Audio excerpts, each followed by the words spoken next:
JWs, XJWs, and PMOs. Do you remember coffee breaks? So from the time you're little, as one of Jehovah's Witnesses, you go out preaching, knocking at people's doors. Usually at least 2 hours every Saturday morning, sometimes Sundays, sometimes midweek, especially if you were homeschooled or just off of school. If it was your March break or summer break, oh yeah, you spent it preaching.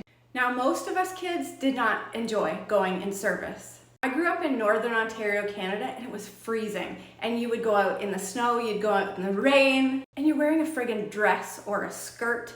Anyways, your saving grace when you were out in service was coffee break.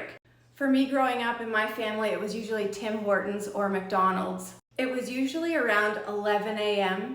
You would see all these groups of Jehovah's Witnesses gathering at McDonald's or Tim Hortons. All these people dressed up in suits and dresses and skirts.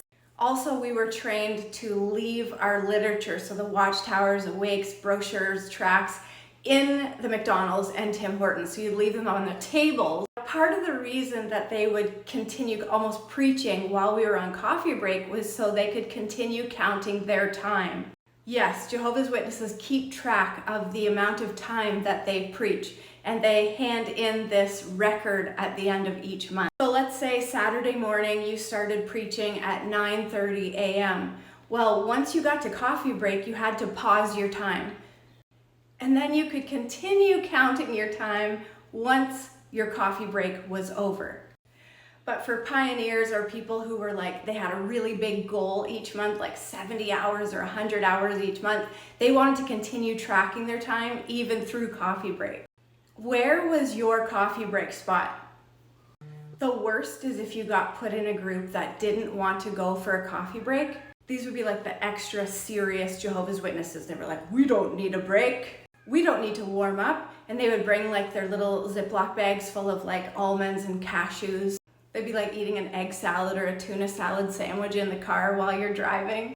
Many times you'd have people packing coolers with like drinks and snacks, and those people were going out all day. We're talking like 9 a.m. Some even start like even earlier, like 7 a.m. and they're going like right through to the evening witnessing.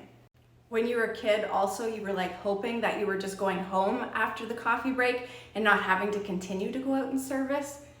Oh, memories.